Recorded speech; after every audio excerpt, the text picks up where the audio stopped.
তৃতীয় নয়ন। মহাদেবের তৃতীয় নয়ন থেকে নির্গত রোষবহ্নি, যা ভস্মীভূত করেছিল মদনদেবকে। আমাদের আজকের গল্প তৃতীয় নয়ন। কলমে শিখর চক্রবর্তী।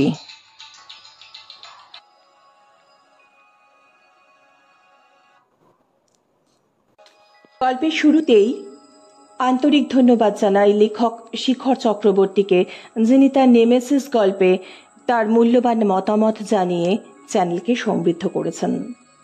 আরও আছেন কাবেরী সেনগুপ্ত, ইন্দ্রজিৎ ঘোষ, এশা শীল, রীতা দেবনাথ, সন্ধ্যা রয়চৌধুরী, অনামিকা মিত্র, কালাচাঁদ রয়চৌধুরী, শিল্পী দাস, তাপস দে, অরূপ গোস্বামী, ডক্টর শিলা দত্ত, নন্দিতা ব্যানার্জি, জয়শ্রী পাল, সবিতা রয়, যারা প্রতিদিন প্রতিটি গল্পে তাদের মতামত জানিয়ে চ্যানেলকে উৎসাহ দিচ্ছেন।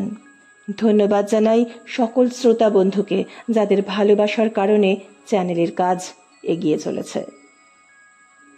শুরু হচ্ছে আজকের গল্প তৃতীয় নয়ন। পোস্টমর্টেম রিপোর্ট এসে গেছে। কেস ডায়েরি থেকে মুখ না তুলে জিজ্ঞেস করলো ছোটকো। ইন্সপেক্টর সোম, জয়ন্ত সোম বললেন, না, বোধহয় বিকেলের দিকে পেয়ে যাব। থানায় বসেই কথাবার্তা হচ্ছিল। মাঝে এক কনস্টেবল এসে চা বিস্কুট দিয়ে গেছে। আমি দেরি করিনি, কিন্তু ছোটকুর চায়ে হালকা একটা স্বর পড়তে শুরু করেছে দেখে আমি বাঁ হাত দিয়ে হালকা একটা ঠেলা দিতে ছোটকু শুধু বিড়বিড় করে বলল, দেখেছি, ওটা আর খাওয়া যাবে না। ছোটকু আমার ছোট কাকা, ভালো নাম প্রহাস গাঙ্গুলি। শখের গোয়েন্দাগিরিতে ইদানিং বেশ নাম করেছে, তাই বিভিন্ন জটিল কেসে ওর সাহায্য চেয়ে কোনো কোনো পুলিশ অফিসারের কাছ থেকে মাঝে মাঝে ওর ডাক আসে। আর ফেলুমির তীরের তোপসের মতো আমিও লেজুর হয়ে ঝুলে পড়ি, যেমন হয়েছে আজকে। ইন্সপেক্টর সোমের কাছে আগেই কেসটা মোটামুটি শোনা হয়ে গেছে।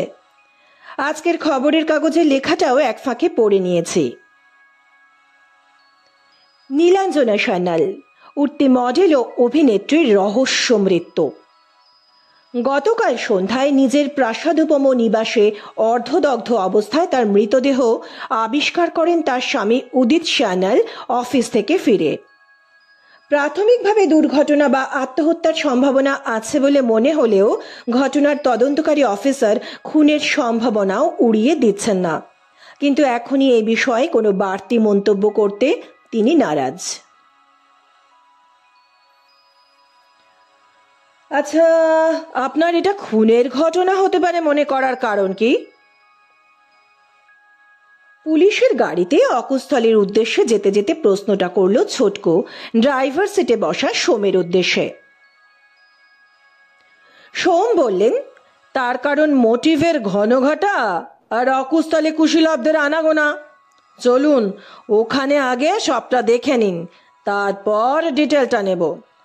মানে আমি গত 12 ঘন্টা যা কালেক্ট করেছি আর কি। আমি জানি খুনের বা বলা ভালো দুর্ঘটনাস্থল পরিদর্শন করা গোয়েন্দাদের অবশ্য করণীয়, আর সেটা যত দ্রুত সম্ভব করা দরকার, না হলে অনেক চিহ্ন ট্যাম্পার হয়ে বা মুছে যেতে পারে। এক্ষেত্রে অবশ্য পুলিশ কাল থেকে পুরো বাড়িটা সিল করে দিয়ে পুলিশ পোস্টিং করে দিয়েছে। তবু টাটকা টাটকা লাশ সমেত সরেজমিনে পরিদর্শন করতে পারলে আরো ভালো হতো। সোমের ওপর একটু রাগই হচ্ছিল আমার। ইস, ছোটকুকে যদি কাল রাতে একবার ডেকে নিত সোম। সোমের নামটা বাদ দিয়ে কথাটা ছোটকুকে বলেই ফেললাম।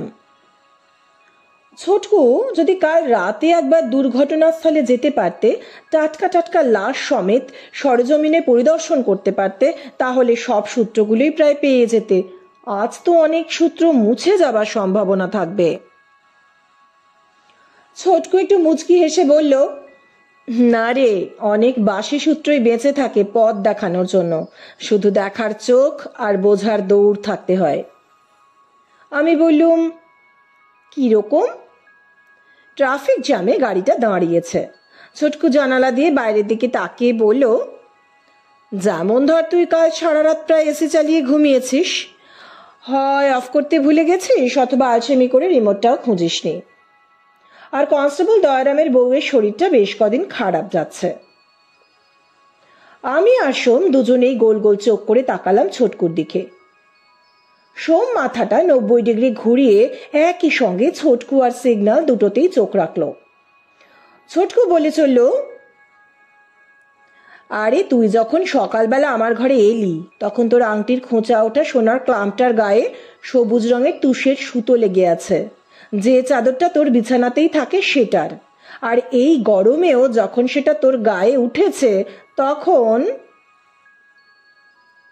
আমি বললাম, আচ্ছা বেশ, কিন্তু কনস্টেবল দয়ারামের ব্যাপারটা?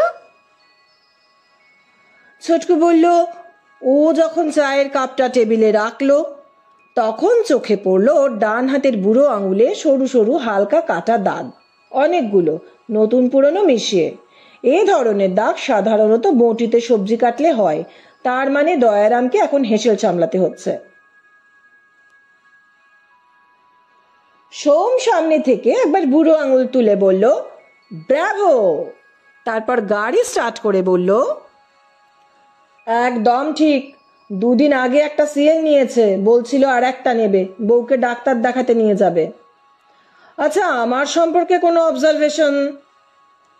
ছোটকু ফিক করে হেসে বলল, না সেরকম কিছু নয়, শুধু বুঝতে পারছি এই কেসটা আপনাকে বেশ ভাবিয়েছে, কারণ আপনার মোবাইলে একটা ফোন এলো, আপনি শুধু বললেন আচ্ছা ঠিক আছে ঠিক আছে, তারপর ফোন না কেটেই তড়িঘড়ি ব্যাগ খুলে একটা ওষুধ মুখে ফেললেন। ফোনটায় আরো খানিক পরে আলো নিবল, বোধহয় বাড়ি থেকে ওষুধটা খেয়ে বেরোতে ভুলে গেছিলেন, মিসেস মনে করালো, তাই তো? তাছাড়া তাছাড়া আর কি? চোখে এক রাশ প্রশংসা নিয়ে আবার জিজ্ঞেস করে সোম, আপনার বুক পকেটটা আর ফোলা নেই, মানে ফোনটা আপনি টেবিলে ফেলেই এসেছেন। এটা আমি অবশ্য একটু আগেই আপনি আমার দিকে ঘোরার সময় দেখেছি। সোম বুক পকেটে হাত দিয়ে একটা অস্ফুট স্বরে বলল, ধুস্সালা, বলেই এত বড় জিভ কাটল।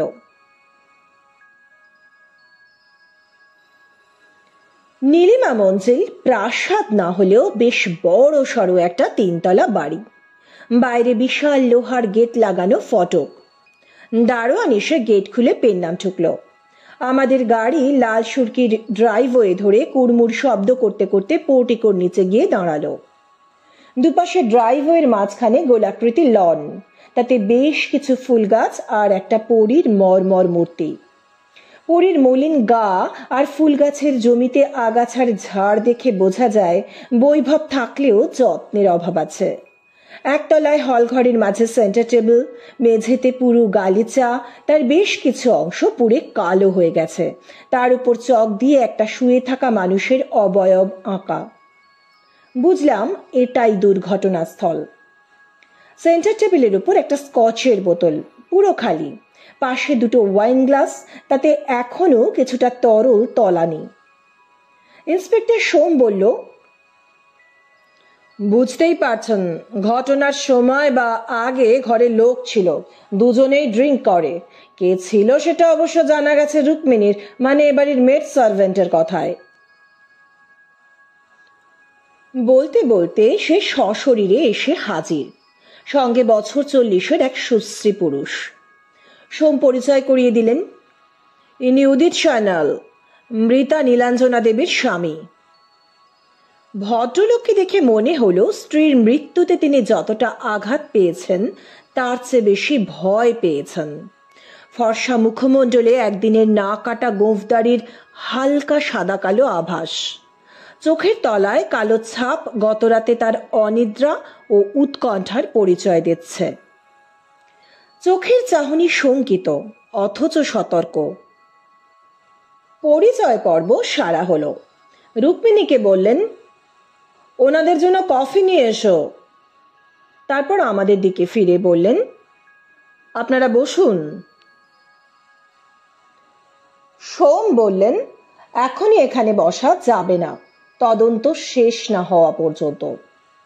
উদিতবাবু বললেন, তাহলে পাশের ঘরে চলুন। সোম ছোটকুকে ইশারা করলেন পাশের ঘরে আসার জন্য। ছোটকু বলল, আপনারা এগোন, আমি আসছি। ওর চোখ তখন তন্ন তন্ন করে মেঝে ও আসবাবের প্রতিটা ইঞ্চি জরিপ করে চলেছে। একবার নিচু হয়ে একটা ওয়াইন গ্লাস শুঁকল, পোড়া কার্পেটের খানিকটা 2 আঙুলের মাঝে নিয়ে চোখের কাছে এনে ভালো করে দেখল। তারপর শটান শুয়ে পড়ে সোফার তলাটা দেখতে দেখতে হঠাৎ হাত ঢুকিয়ে কি একটা ছোট্ট জিনিস বার করে আনলো। ঝুঁকে পড়ে দেখলাম সেটা একটা বোতাম, পাঞ্জাবি বা ফতুয়ার হতে পারে। আরও কিছুক্ষণ এভাবে উবু হয়ে কোমরে হাত দিয়ে দাঁড়িয়ে মাথা চুলকে আপন মনে বিড়বিড় করে পায়চারি করে শেষে একটা দীর্ঘ নিঃশ্বাস ফেলে আমার দিকে তাকিয়ে বলল, চল, হয়ে গেছে। পাশের ঘরে গিয়ে আমরা বসলাম। কফিতে চুমুক দিয়ে ছোটকু উদিত সান্যালের দিকে তাকিয়ে বললেন, আপনি প্রথম মৃতদেহ দেখেন? হ্যাঁ, কিন্তু আপনি মানে... বলতে বলতে একবার জিজ্ঞাসু দৃষ্টিতে সোমের দিকে তাকালেন। সোম ব্যাপারটা বুঝে নিয়ে বললেন, উনি প্রভাস গাঙ্গুলি, প্রাইভেট ইনভেস্টিগেটর, এই কেসে আমাদের সঙ্গেই কাজ করছেন। ওর প্রশ্নের উত্তর আপনি দিতে পারেন। উদিত এবার একটু অসহিষ্ণু স্বরে বলে উঠলেন, কিন্তু আপনি খুনিকে বুঝেও আবার তদন্ত করছেন কেন? একটা লোক আমার স্ত্রীর সঙ্গে বসে মদ খেলো, বেলেল্লাপনা করলো, তারপর তার পোড়া মৃতদেহ পাওয়া গেল এই ঘরেই। তাকে রুক্মিণী এ ঘরে দেখেছে। এরপর আবার কিসের সন্দেহ? আপনারা সরাসরি তাকে অ্যারেস্ট করছেন না কেন? এবার সোম একটু গম্ভীর কড়া গলায় বললেন, আমার কাজটা আমায় বুঝে নিতে দিন। আপাতত আপনাকে যা জিজ্ঞেস করা হচ্ছে তার উত্তর দিন। মনে রাখবেন, আপনার ইতিহাস ভূগোল সব আমাদের কাছে আছে, আর তাই আপনিও সন্দেহের তালিকার বাইরে নন। পাঁচন গিলার মতো মুখ করে উদিত বলল, বেশ, কি জিজ্ঞেস করবেন করুন। ছোটকু বলল, আপনি সেদিনের ঘটনা প্রথম থেকে বলুন। সান্যাল বলতে শুরু করলো, আমার টালিগঞ্জ পাড়ায় একটা প্রোডাকশন হাউস আছে, মানে আমাদের যৌথ মালিকানায়, আমার স্ত্রীর সঙ্গে। অন্য দিনের মতোই 12টায় অফিস যাই। 2টো মিটিং ছিল। একটা নতুন সিরিয়াল লঞ্চ হতে চলেছে, তার কিছু ক্লায়েন্ট ডিসকাশন ছিল। এসব মিটতে 7টা বেজে যায়। নীলাকে ফোন করি অন্যান্য দিনের মতোই। ওয়াশরুমে মুখ হাত ধুয়ে এসে বেরোবার আগে 7:30 নাগাদ ফোনটা করি বাইরের খাবার কিছু আনবো কিনা জানার জন্য। শনিবার সন্ধ্যাটা ইউজুয়ালি আমরা বাইরের খাবার খাই, আর সব চাকর বাকর দারোয়ান এদের একবেলার ছুটি দিয়ে দিই। তাই আসার সময় বাইরের খাবার কিছু আনবো কিনা জানার জন্য আমি ফোনটা করেছিলাম।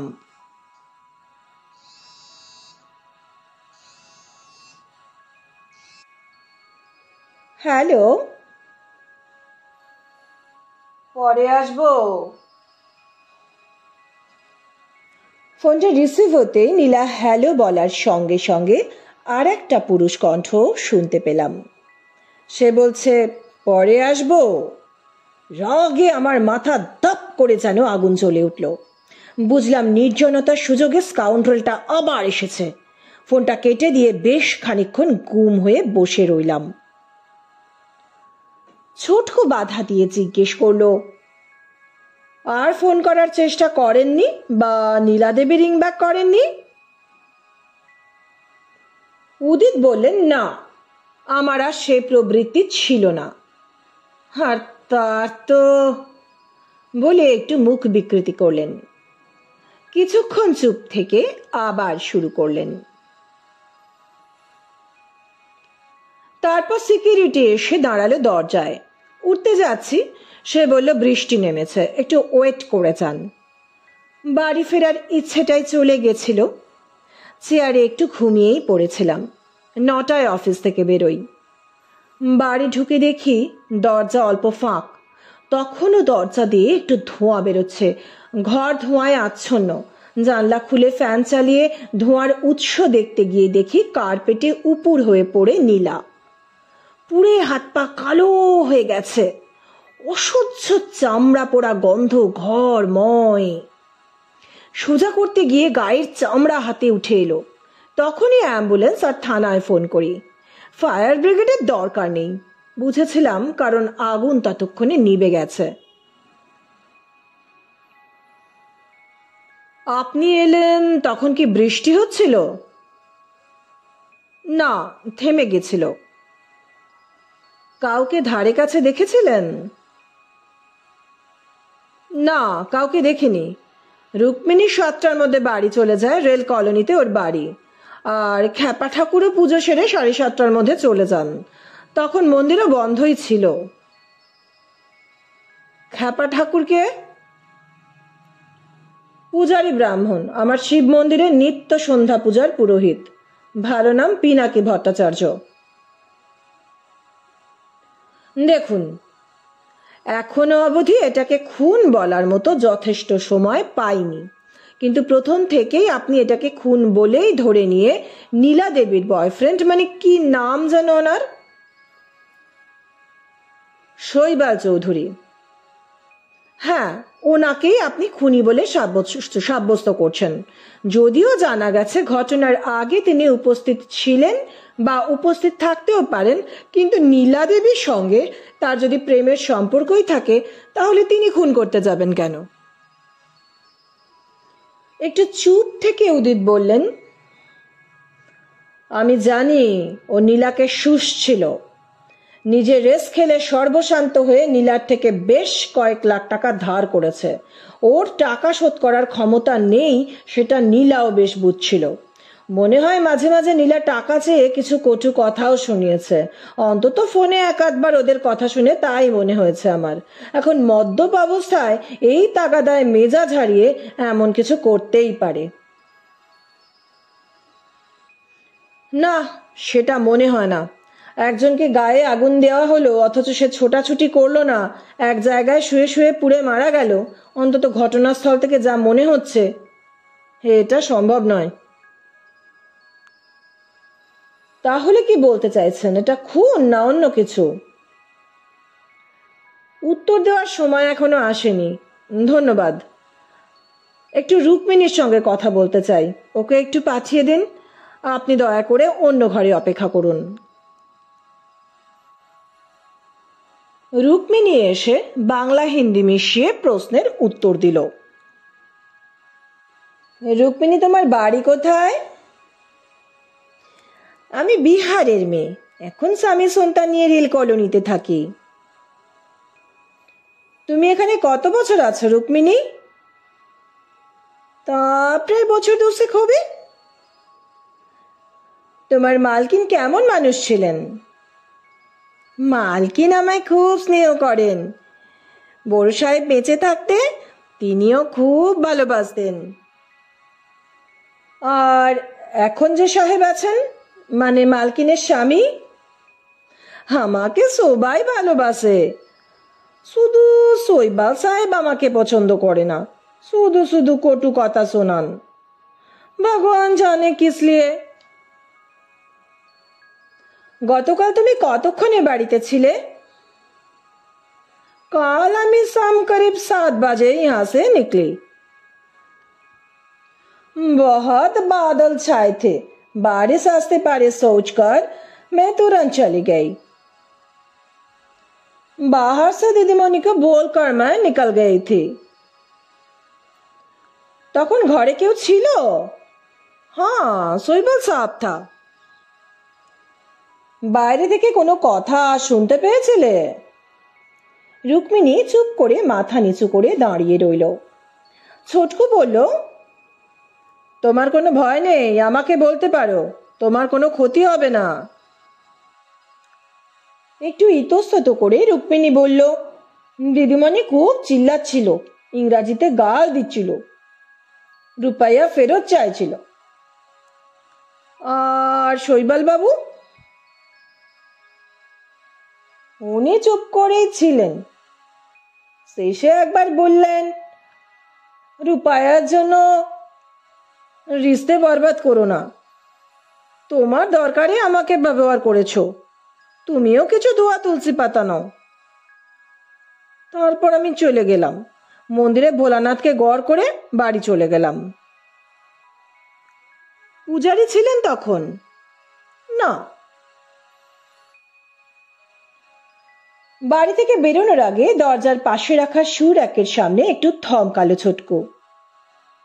ওর দৃষ্টি অনুসরণ করে দেখলাম একজোড়া জুতো, অবশ্যই উদিত বাবুর, তলায় লাল সুরকির কাদা লেগে। মনে পড়লো কাল বৃষ্টি হয়েছিল আর গাড়ি গ্যারেজ করে এটুকু কাদা মারিয়েই আসতে হয়েছে তাকে।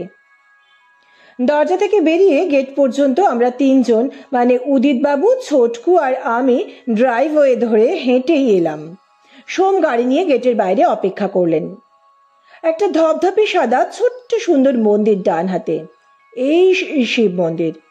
তবে সেটা একটা ফুট চারেক উঁচু পাঁচিল দিয়ে মূল বাড়ির থেকে আলাদা করা। এরকমটা কেন জিজ্ঞেস করাতে উদিতবাবু বললেন, উৎসবে পার্বণে বাইরের লোকের আনাগোনা বাড়ে, প্রাইভেসি নষ্ট হয়, তাই এই ব্যবস্থা। লক্ষ্য করলাম এই পাঁচিলের মধ্যে একটা ছোট কোলাপসেবল গেটও আছে, যদিও সেটা তালা দেওয়া। মন্দিরে যাতায়াতের জন্য রাস্তার উপর আলাদা একটা গেটও চোখে পড়ল। ছোটকু উদিতকে জিজ্ঞেস করলো, এই পাঁচিলের ছোট গেট খোলা হয় না? উত্তরে তিনি বললেন, কালে ভদ্রে, মানে নীলার কখনো ভক্তি উদ্রেক হলে এই গেট খুলে মন্দিরে যায়। চাবি বোধহয় ওর কাছেই থাকে, এর বেশি বলতে পারবো না, রুক্মিণী জানতে পারে। খ্যাপা ঠাকুর কি মন্দিরের এই বাইরের গেট দিয়েই যাতায়াত করেন? হ্যাঁ, আলাদা করে কোনো প্রয়োজন ছাড়া তাকে আমাদের ঘরে আসতে দেখিনি। ছোটকু জিজ্ঞেস করলো, কিরকম প্রয়োজন? মানে শিবরাত্রি বা এরকম কোনো বড় আকারের পুজো টুজো হলে ওনার ডাক পড়ে ঘরে, পুজোর আলোচনা, ফর্দ এসবের জন্য। গাড়িতে আস্তে আস্তে ছোটকু সোমকে বলল, উদিত সান্যাল সম্পর্কে কিছু ইনপুট দিন। সোম বলতে শুরু করলো, লোকটা বছর 10 আগে কিছু সিরিয়ালে মুখ দেখিয়েছিল, দেখতে শুনতে ভালো, ইচ্ছে ছিল নায়ক হবার। অভিনয়টা বোঝে না, স্ক্রিন প্রেজেন্স ভালো নয়, আর কাজ পাচ্ছিল না।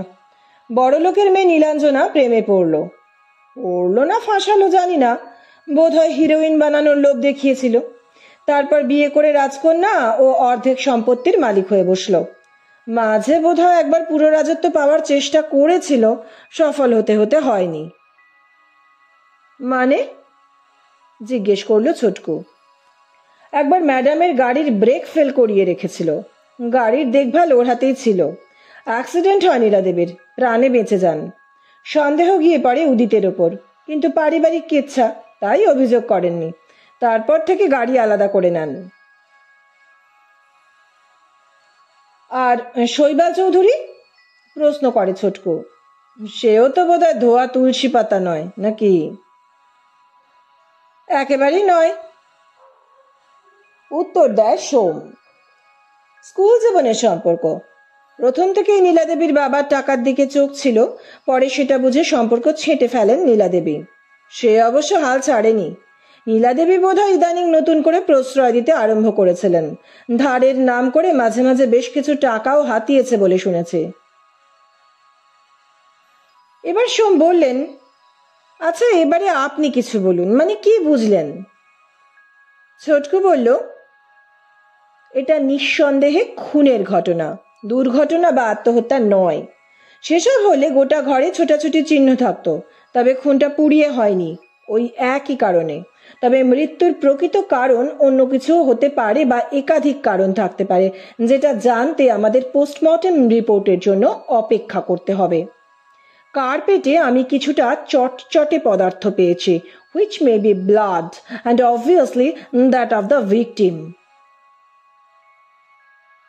পরদিন সকালে আমাদের বসার ঘরে সোফায় বসে সোম বুক পকেট থেকে খামটা বার করে সেন্টার টেবিলে রাখতে রাখতে বললেন, আপনার অনুমান ঠিক, তবে আংশিক। অগ্নিদগ্ধ হয়ে মৃত্যু, লাংসে বার্ন প্যাচ পাওয়া গেছে, তবে মাথার পিছনে একটা গভীর ক্ষতও পাওয়া গেছে। তার মানে ব্যাপারটা দাঁড়াচ্ছে যে মাথার পিছনে ভারী কিছুর আঘাতে নীলাঞ্জনা দেবী সংজ্ঞা হারান, তারপর তাকে পুড়িয়ে মারা হয়, বলল ছোটকু। কিন্তু কেন হঠাৎ পুড়িয়ে মারা কেন? এক্ষেত্রে দুটি সম্ভাবনা রয়েছে। এক, মারা গেছেন বুঝে কোনো প্রমাণ লোপাটের জন্য আগুন ধরিয়ে দেওয়া হয়। দুই, মারা যায়নি বুঝে মৃত্যু নিশ্চিত করতে গায়ে আগুন দিয়ে দেওয়া হয়। সেক্ষেত্রে প্রশ্ন থাকে, অন্য কোনো উপায়ে অচেতন ব্যক্তিকে তো আরো সহজে মারা যায়, তাহলে আগুন ধরিয়ে দেওয়ার দরকার হলো কেন? না, বিষয়টা আরো ভাবতে হবে। আচ্ছা, মৃত্যুর সময় কি বলেছে? ছোটকু প্রশ্ন করে। 7টা থেকে 9টার মধ্যে, জবাব দেয় সোম। তাহলে কাছাকাছি সময় অকুস্থলে উদিত এবং শৈবাল দুজনেই হাজির ছিল, এমনকি রুক্মিণীও। সে কি, আপনি রুক্মিণীকেও সন্দেহের তালিকায় রাখছেন নাকি? হ্যাঁ, কেন নয়। মোটিভ এখনো ঠিক না বুঝলেও সুযোগ তো ছিলই। ভুলে যাবেন না, একজন মাতাল মহিলাকে আঘাত করে বা আগুন ধরিয়ে দিয়ে হত্যা করতে খুব বেশি শারীরিক শক্তির প্রয়োজন হয় না। একজন মহিলা অনায়াসেই তা করতে পারে। তবে একটা বিষয় আমাকে ভাবাচ্ছে, যদিও সেটা নিয়ে এখনই বলার মতো কিছু রসদ নেই। আমাকে আজকে দিনটা একটু ভাবতে হবে, আর কিছু গ্রাউন্ড ওয়ার্ক করার আছে। আচ্ছা, শৈবাল চৌধুরী কি বলছে? আজ সকালেই তার কাছে ঘুরে এসেছি। তার তো কাঁদো কাঁদো অবস্থা। ধমকানি খেয়ে নীলাঞ্জনার সঙ্গে ঝগড়া আর টাকা ধারের কথা স্বীকার করলো, কিন্তু খুনের অভিযোগ সম্পূর্ণ অস্বীকার করলো। বলে ঝগড়া করে মেজাজ খারাপ হওয়ায় সে নীলাঞ্জনাকে গুড নাইট করে চলে আসে 7:30 নাগাদ, বৃষ্টির মধ্যেই। ফেরার পথে রেলওয়ে লেভেল ক্রসিং এ গেট পড়েছিল, ওখানে একটা হোটেল থেকে রাতের খাবার নিয়ে এসে খেয়ে শুয়ে পড়ে। সোমকে এগিয়ে দিতে গিয়ে গেটের কাছে দেখি পাড়ার ছেলেদের ভিড়, হাতে চাঁদার বিল। শুনলাম পাড়ার নতুন মন্দিরের উদ্বোধন, তাই চাঁদা কাটতে বেরিয়েছে। ওদের সঙ্গে কথা বলতে বলতে ছোটকু সামনের মোড় অবধি এগিয়ে গেল। বোধহয় সিগারেট কিনবে মোড়ের দোকান থেকে। আমি ঘরে ঢুকে পড়লাম। দুপুরে খাওয়া দাওয়ার পর ছোটকু বেরিয়ে গেল, বলল, অনেক জায়গা ঘোরার আছে, তুই একটু পড়াশোনায় মন দে। কথাটা আমার একদম ভালো লাগলো না। পরদিন সকালে শুনলাম ছোটকু সোমকে বলছে, আজ দুপুরে একটা মিটিং অ্যারেঞ্জ করুন, প্লেস উদিত সান্যালের বাড়ি। মেম্বার্স, এই ঘটনার সঙ্গে জড়িত সবাই। ওখানেই শোডাউন, আর আপনি তো অবশ্যই থাকছেন। ফোনটা ক্রাডেলে রেখে ঘুরে আমাকে দেখতে পেয়ে একটু ফিক করে হেসে বলল, রেডি থাকিস, দুটোয়।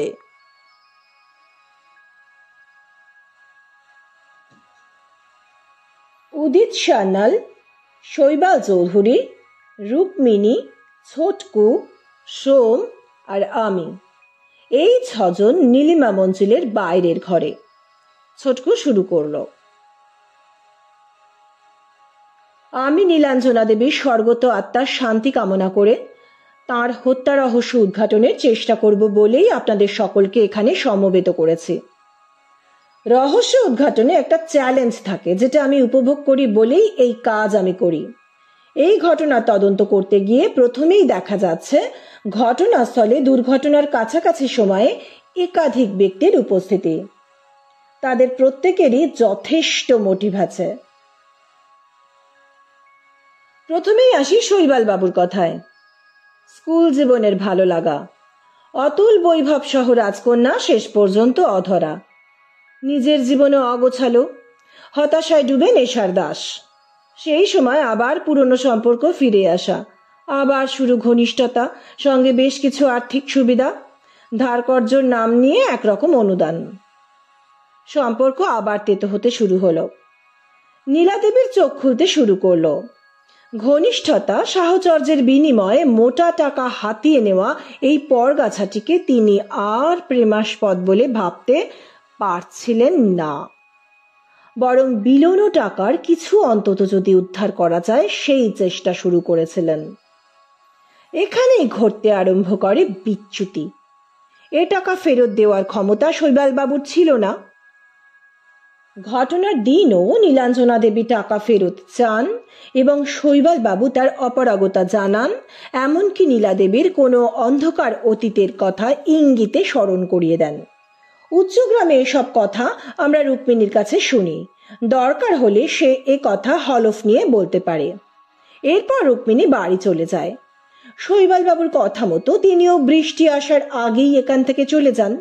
এখন মাঝের এই সময়টুকু এই ঘরে ছিলেন শৈবালবাবু এবং নীলাঞ্জনা দেবী। পোস্টমর্টম রিপোর্ট অনুযায়ী খুন এই সময়ের আশেপাশেই ঘটে।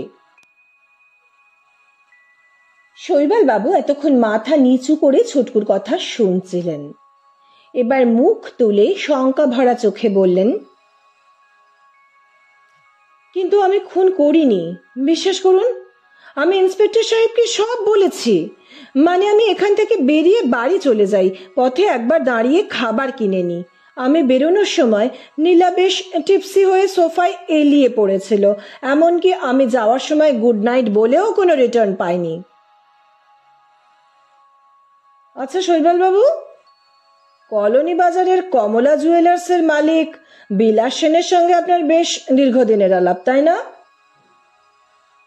দেখলাম শৈবালবাবু যেন একটু থতমত খেলেন।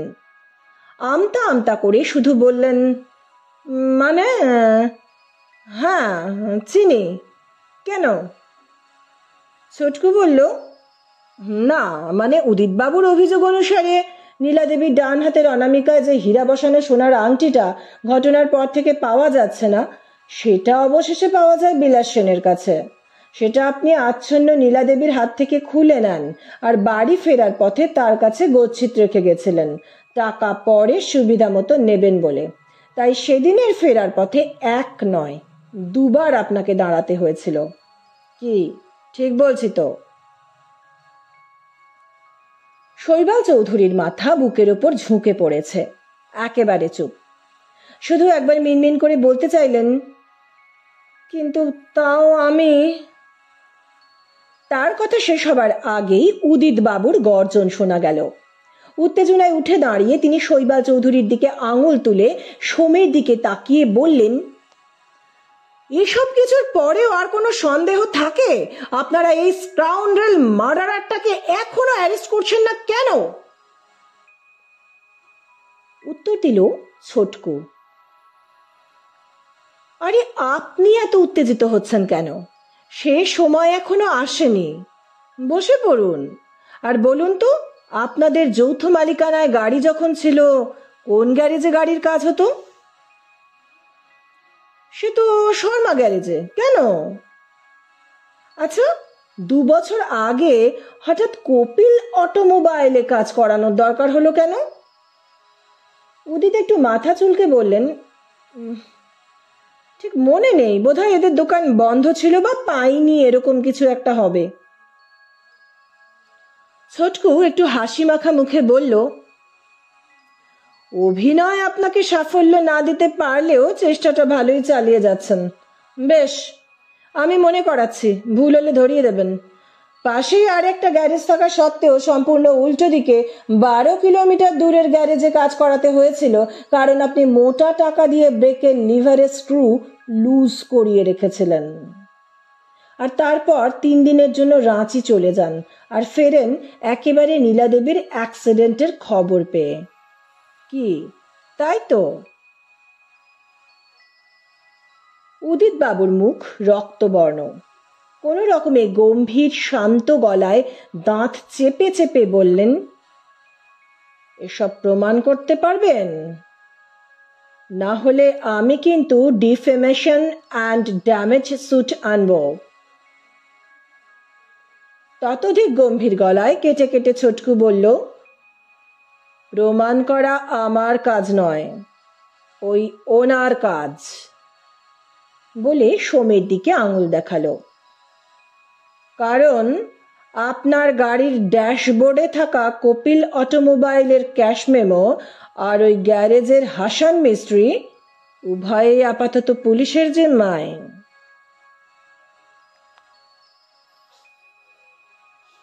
জোকের মুখে নুন পড়ার মতো উদিত সান্যালের মুখটা এতটুকু হয়ে গেল।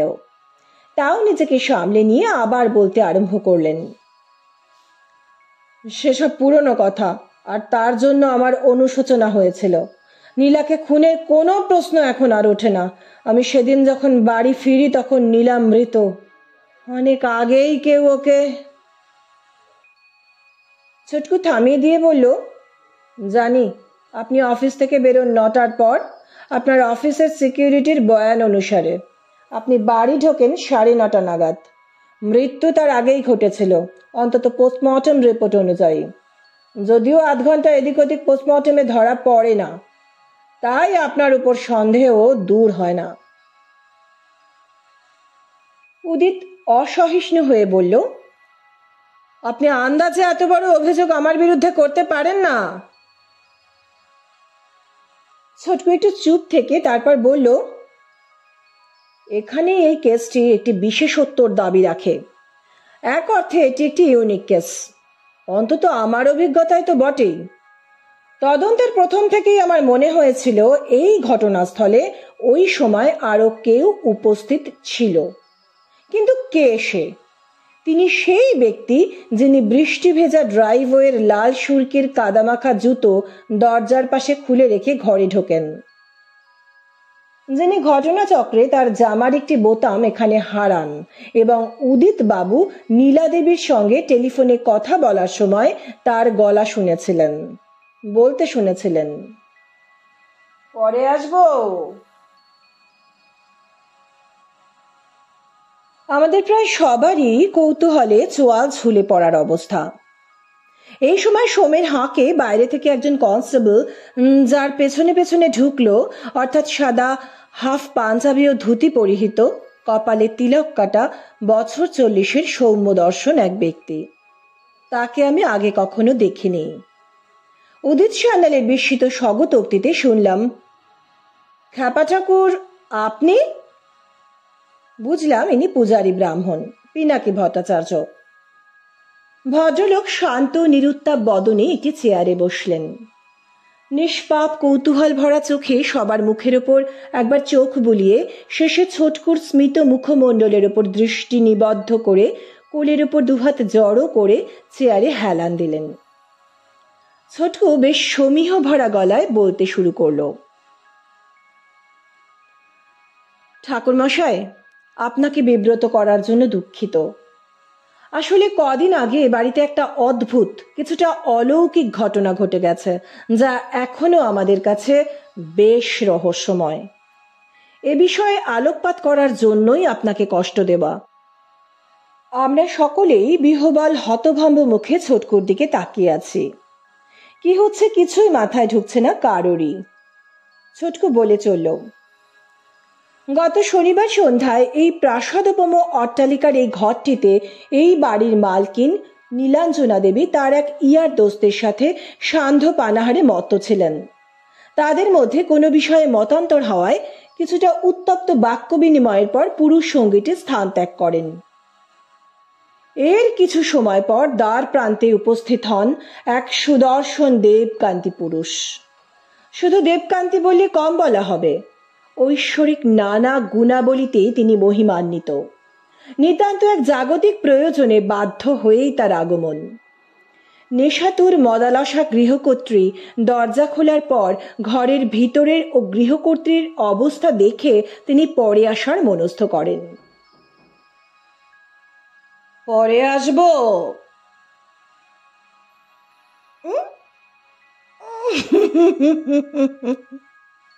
Wow, you are here again, darling. So sweet. Please come to me. কিন্তু আচমকাই তাকে চমকিত ও বিব্রত করে গৃহকর্ত্রী দুহাত দিয়ে তাকে জড়িয়ে ধরেন, তাকে জোর করে আলিঙ্গনের চেষ্টা করেন। ঘটনার তাৎক্ষণিক অভিঘাত সামলে সেই পুরুষ চেষ্টা করেন তার আলিঙ্গন পাশ থেকে নিজেকে মুক্ত করার। একরকম ধস্তাধস্তি চলতে থাকে। দেব মহিমান্বিত পুরুষটির পবিত্র মনোপ্রাণ এই অপবিত্র নারীর সংস্পর্শে মুহুর্মুহু কলুষিত হতে থাকে, তার সর্বাঙ্গ ঘৃণায় রিরি করতে থাকে।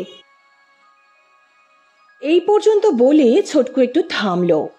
আমাদের সকলের চোখ খ্যাপা ঠাকুরের দিকে। তিনি দুহাতের দুটি আঙুল দিয়ে রগের দুপাশ চেপে ধরে বসে আছেন। দেহের সমস্ত রক্ত মুখমণ্ডলে গিয়ে জমা হয়েছে, দৃষ্টি মেদিনীবদ্ধ। ছোটকু আবার শুরু করলো। তার দেবসত্তা এভাবে ক্লেদাক্ত কলুষিত হতে দেখে তিনি মরিয়া হয়ে সেই পাপিষ্ঠাকে দিলেন এক প্রবল ধাক্কা। সে নারী ভুলুণ্ঠিত হয়ে পড়ল, আর সঙ্গে সঙ্গে সেই পুরুষের অন্তর্নিহিত মহাদেব জাগ্রত হয়ে উঠলেন।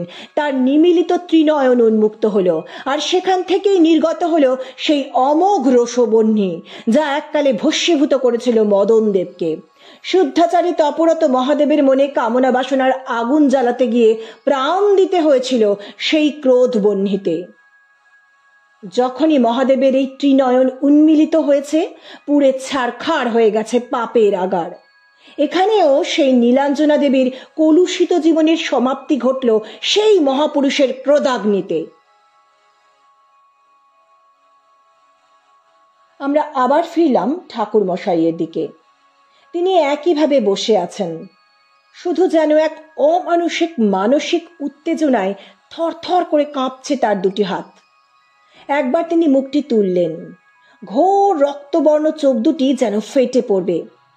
এক দৃষ্টে ছোটকুর দিকে কয়েক মুহূর্ত তাকিয়ে তিনি চোখ বন্ধ করলেন। ছোটকুর কপালেও বিন্দু বিন্দু ঘাম। সে আবার বলতে শুরু করলো, ঠাকুর মশাই, সে দেবমহিম পুরুষটি কে আমরা জানি না, আপনি জানেন। আপনি আমাদের বলুন, কে সেই পুরুষ যার রসবহ্নিতে এক পাপীয়সের জীবন শেষ হয়েছিল সেদিন? কে সেদিন সবার চোখে আঙুল দিয়ে দেখিয়ে দিয়েছিল বিপথগামিতা বহুগামিতার কি ভয়াবহ মাসুল দিতে হয় ভগবানের কাছে? আপনি জানেন। আপনার মধ্যেও জাগ্রত দেবাদিদেব অধিষ্ঠিত। আপনি তাকে অনুভব করেন প্রতি মুহূর্তে। আপনি আমায় নিজে কথা বলেছেন। আপনার অগোচর এ জগতে কিছুই নেই। আপনি সর্বজ্ঞ। আপনি আমাদের সাহায্য করুন সেই পরাক্রমশালী বিধাতা পুরুষকে চিনতে। পিনাকি ভট্টাচার্য প্রচন্ড জোরে জোরে মাথা দোলাচ্ছেন, যেন এক অসহ্য যন্ত্রণায় তার মাথা ছিঁড়ে যাচ্ছে। দুহাতের মুঠি দিয়ে শক্ত করে খামচে ধরেছেন নিজের চুলের গোছা। এক ভয়ঙ্কর অবর্ণনীয় স্নায়ুযুদ্ধের সাক্ষী হচ্ছি আমরা। জানি না কোথায় এর শেষ, কেই বা শেষ পর্যন্ত জিতবে। ছোটকুর গলাও কাঁপছে। আবার সে বলতে শুরু করলো, তবে কি আমরা সত্য থেকে বঞ্চিত হব? যে সত্যের পথ থেকে দেবতারা কখনো সরে আসেননি। সত্য গোপন আর অসত্যকে একই রকম নিন্দনীয় বলে যে শিক্ষা বেদ পুরাণ আমাদের দিয়ে গেছে, আপনার মতো পবিত্র মানুষের সামনে সে শিক্ষা ভুল প্রমাণ হবে? আমরা কি? ছোটকুর কথা আর শেষ হলো না। উঠে দাঁড়িয়েছেন পিনাকি ভট্টাচার্য। তার সমস্ত শরীর কাঁপছে। চিৎকার করে তিনি বলে উঠলেন, থামুন, এবার থামুন। হ্যাঁ, আমি সেই পুরুষ। আপনি যথার্থই বলেছেন। সেই সন্ধ্যায় আমি এখানে আসি। সাইকেলে বাড়ি ফিরতে ফিরতে মনে পড়ে আমার প্রাপ্য মাসিক সাম্মানিক নেওয়া বাকি আছে। আবার ফিরে আসি এখানে বৃষ্টি থামতে। তারপর আমার সঙ্গে ঘটে এই নক্কারজনক ঘটনা। পূজা শেষের পর মহাদেব বিশেষভাবে প্রকট হন আমার মধ্যে। এ কদাচার তিনি সহ্য করেননি। তারই নির্দেশ আমি পালন করেছি মাত্র। এসব পাপের বিনাশ অগ্নিতে যা পুরাকালেও ঘটেছে, সেদিনও তাই ঘটেছে। আমি নিমিত্ত মাত্র।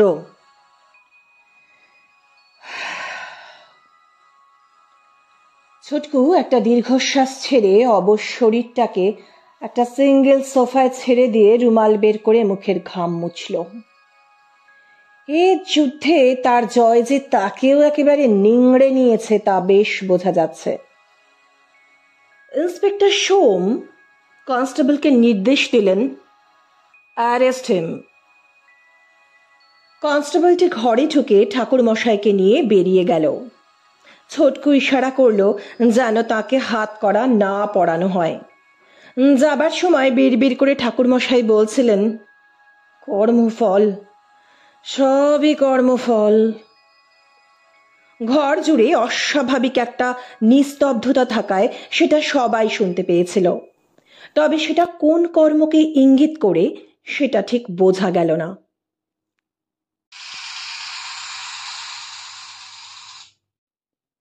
পুলিশের গাড়ির শব্দটা মিলিয়ে যেতে ছোটকু উদিত বাবুকে উদ্দেশ্য করে বলল, আমায় মাফ করবেন, আপনার মৃতা স্ত্রীর প্রতি আমি বেশ কিছু রূঢ় শব্দ, বেশ কিছু খারাপ শব্দ ব্যবহার করতে হয়েছে। আসলে যেটা না করলে ওনার ভেতরে থাকা সত্তাটাকে জাগানো যেত না। উদিতবাবু মলিন মুখে ঘাড় নাড়লেন। সোম বলে উঠল, কিন্তু ওনাকে কিভাবে চিহ্নিত করলেন সেটা একটু খুলে বলুন। অগত্যা ছোটকুকে আবার মুখ খুলতে হলো। ও বলল, আমি আগেই বলেছি, ঘটনাস্থল পরিদর্শন করে আমার তৃতীয় কোনো ব্যক্তির অস্তিত্ব সন্দেহ হয়। সোফার নিচে একটা বোতাম পাই, যেটা পাঞ্জাবি বা ফতুয়ার হতে পারে। ওই ধরনের পোশাক বা ওই মানের বোতাম এ বাড়ির স্ট্যাটাসের সঙ্গে বা এ বাড়ির অতিথিদের স্ট্যাটাসের সঙ্গে ঠিক খাপ খায় না। ঘর থেকে বেরোনোর সময় দরজার বাইরে ডান দিকে মেঝেতে সুরকির লাল কাদাযুক্ত জুতো রাখার দাগ চোখে পড়ে। বাইরের লোক, আগন্তুক এভাবেই জুতো খুলে ঘরে ঢুকবে। এছাড়া বোঝা যাচ্ছে সে ব্যক্তি এসেছে বৃষ্টি শুরুর পরে, আর সে ব্যক্তি শৈবাল বাবু তো নন, এমনকি উদিত বাবুও নন, অন্য কেউ। নীলাঞ্জনা দেবীর সঙ্গে টেলিফোনে কথা বলার সময় যে পুরুষ কণ্ঠ উদিত বাবু ওভারহিয়ার করেছিলেন সেটাও এই তৃতীয় ব্যক্তির কারণে। কারণ ওই ধরনের কথা, মানে পরে আসবো, এটা ঠিক শৈবাল বাবুর মুখে খাপ খাচ্ছে না। বেরোনোর পথে শিব মন্দিরের সম্পূর্ণ বিচ্ছিন্ন অবস্থান আর সেই সঙ্গে পুরোহিত ঠাকুরের এ বাড়ির সঙ্গে বিশেষ সংস্রব না থাকায় তাকে আমি সন্দেহের তালিকায় রাখিনি। পোস্টমর্টম রিপোর্ট অনুযায়ী অচেতন অবস্থায় পুড়িয়ে মারার তত্ত্বই সামনে আসে, যদিও পুড়িয়ে মারার উপযুক্ত কোনো কারণ আমি এস্টাবলিশ করতে পারছিলাম না। প্রমাণ লোপাটের উদ্দেশ্য হলে এসব টুকরো টুকরো ফেলে যাওয়া প্রমাণ আমি পেলাম কি করে? পুরো বিষয়টা তখনও আমার কাছে তালগোল পাকানো মনে হচ্ছিল। পরদিন পাড়ার ছেলেদের কাছে শুনি আমাদের পাড়ায় নতুন শিব মন্দিরের উদ্বোধন হবে। ওরা একজন ভালো পুরোহিত খুঁজছে। আমার পিনাকি ভট্টাচার্যের কথা মনে পড়ল। সেদিন দুপুরে ওনার বাড়ি গেলাম এই অনুরোধ জানাবো বলে। ধাক্কাটা খেলাম তার ঘরের দরজা দিয়ে ঢুকতে গিয়ে।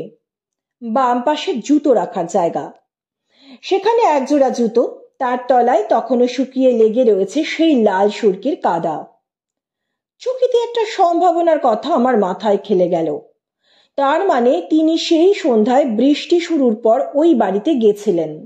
রুক্মিণী বৃষ্টি আসার আগে মন্দির ফাঁকা দেখেছিল, আবার বৃষ্টির পরে পিনাকি ও বাড়ি গেছে, তাই জুতোয় সুরকির লাল কাদা। সাইকেলে আসার জন্য কাদা এখনো জুতোয় রয়েছে। কিভাবে সম্ভব? বাড়ি ফেরার মাঝপথে আবার ঘুরে গিয়েছিল, কিন্তু কেন? সে প্রশ্নের উত্তর পেতে আরো কিছুক্ষণ লেগেছিল। আলাপ হওয়ার পর জানলাম তিনি সেদিন রাত থেকেই অসুস্থ, বাড়ি থেকে বেরোননি।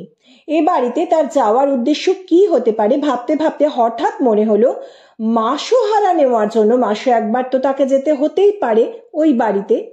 দেওয়ালে টাঙানো একটা বাংলা ক্যালেন্ডারের চোখে যেতে দেখলাম সেদিন ছিল 2রা আষাঢ়। হিন্দু ব্রাহ্মণ পুরোহিত, বাংলা মাসে মাইনে নেবে সেটাই স্বাভাবিক। জানালা দিয়ে আসা আলোয় আলনায় রাখা পাঞ্জাবিতে যে ধরনের বোতাম চোখে পড়ল, তাতে পকেটে না থাকলেও অকুস্থলে পাওয়া বোতামটা যে ওই ধরনের পাঞ্জাবি থেকে ছিঁড়ে পড়া, সেটা আর বলে দিতে হয় না। ওই ধাক্কাধাক্কির সময়ে সম্ভবত খুলে পড়েছিল। এরপর তার সঙ্গে কিছুক্ষণ গল্প হয়। দেবদেবীর উপাখ্যান, বিশেষত মহাদেবের নানা লীলা তার গল্পে উঠে আসে, এবং উঠে আসে এই ত্রিনয়নের আগুনে ভস্ম করে দেওয়ার ব্যাপারটি। এই জায়গায় আমার একটা হাঞ্চ আসে, খুনের পদ্ধতির সঙ্গে কোথাও যেন একটা সূক্ষ্ম সম্পর্ক ভেসে ওঠে। আমি সরাসরি প্রশ্ন করি, ঠাকুর মশাই, শনিবার পুজো শেষে আপনি কি উদিত সান্যালের বাড়িতে আবার ঢুকেছিলেন?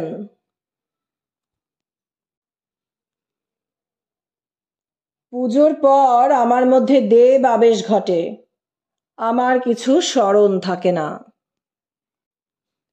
অর্থাৎ ঠাকুর মশাই এই প্রশ্নে সরাসরি উত্তর দিলেন না। আমি বেশ বুঝতে পারছিলাম ইনি মানসিক বিকারের শিকার। উনি বলছেন পুজোর পর তার মধ্যে দেব আবেশ ঘটে, তার কোনো কিছু স্মরণ থাকে না। এক ধরনের মেগালোম্যানিয়াক, নিজেকে শিবের অবতার বলে ভাবেন, তাই খ্যাপা ঠাকুর নাম। যা কিছু করেন দেবতার বকলমে করেন। সেই সঙ্গে এটাও বুঝলাম যে একে জোর করে বা চাপ দিয়ে কোনো কিছু স্বীকার করানো সম্ভব নয়। একমাত্র উপায় নিজের স্বীকারোক্তি। প্রমাণ সবই সার্কামস্ট্যান্সিয়াল এভিডেন্স, তার ভিত্তিতে কোর্টে গেলে বিপক্ষের উকিল ছেড়ে খাবে, চরম বেইজ্জত হতে হবে, কনভিকশন হবে না। ঘটনাস্থলে ঠিক কি হয়েছিল তাও কিছু স্পষ্ট নয়। এসব চিন্তা মাথা নিয়েই সে বাড়ি থেকে বেরোলাম। গলির মুখে একটা চায়ের দোকানে বসে আরো কিছু তথ্য সংগ্রহ করলাম। জানলাম পিনাকির বিয়ে হয়েছিল, কিন্তু বউ মারা গেছে বিয়ের মাস 6 মধ্যে। সে মেয়ে নাকি একটা বিবাহ বহির্ভূত সম্পর্ক ছিল। সেটা জানার পর পিনাকি ভট্টাচার্য তার সঙ্গে এমন কিছু করেন যে সে দুদিন অভুক্ত গৃহবন্দী থেকে তৃতীয় দিন গায়ে আগুন দিয়ে আত্মহত্যা করে। পুলিশ রেকর্ড অন্তত তাই বলে। আমি চেক করেছি, তবে ওটাও আগুন লাগানো কেস হতেই পারে বলে আমার ধারণা। চারিত্রিক সুচিতার বিষয়টি যে তার কাছে কতটা গুরুত্বপূর্ণ তা বেশ বুঝলাম। তখনই এই নাটকের প্ল্যান করি। এইখানে আমি মগজাস্ত্র নয়, পুরোপুরি কল্পনাস্ত্রের সাহায্যে এগিয়েছি। ব্যর্থ হলে বুঝতাম ইনটিউশন বা প্রিজাম্পশন বলে শব্দগুলো বেকার। নীলাদেবী মদের ঘরে আলো আধারিতে ঠাকুর মশাইকে ভাবেন শৈবাল চৌধুরী আবার ফিরে এসেছে। শারীরিক উষ্ণতার বিনিময়ে তার মানভঞ্জন করতে গিয়েছিলেন। সেটা যে অপাত্রে তা তিনি মৃত্যুর আগেও জেনে যেতে পারেননি। ঠাকুর মশাইয়ের ধাক্কায় পড়ে গিয়ে টেবিলের কোণে লেগে মাথায় চোট পেয়ে অজ্ঞান হয়ে যান। তাকে ঠাকুর মশাই শিবের ত্রিনয়ন বহ্নির দৈবিক পরিণতি দান করেন, যেমন মদনদেব ভস্মীভূত হয়েছিল শিবের তৃতীয় নয়ন থেকে নির্গত বহ্নিতে। সেদিন গল্প ছলে এটাও শুনিয়েছিলেন পিনাকি শিবের মাহাত্ম্য বর্ণনার সময়। আমি জিজ্ঞাসা করলাম, কিন্তু ওই ত্রিনয়ন বনের আসল ব্যাপারটা কি? আগুন চোখ থেকে কি করে বেরোলো? ছুটকু উত্তর দিল, ধুস, আরে কলিতে ওটা সাধারণ দেশলাই দিয়ে সাবস্টিটিউট করা হয়েছে বলে পকেট থেকে একটা মশাল ছাপ পাতপোড়া দেশলাইয়ের বাক্স বের করে টেবিলে রাখলো। এটা কখন কুড়িয়েছিল ছোটকু আমি মনে করতে পারলাম না। বেরিয়ে আসার সময় উদিত সান্যাল করমর্দনের জন্য হাতটা ছোটকুর দিকে বাড়িয়ে দিল।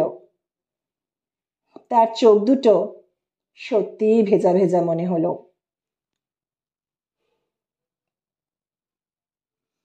বন্ধুরা, আজকের গল্প এখানেই শেষ হলো। গল্পটিকে লাইক করতে, অনেক শেয়ার করতে, কমেন্টস করতে এবং চ্যানেলটিকে সাবস্ক্রাইব করতে ভুলবেন না। আর যারা ইতিমধ্যে সাবস্ক্রাইব করেছেন তাদেরকে আমার অনেক ধন্যবাদ। নমস্কার।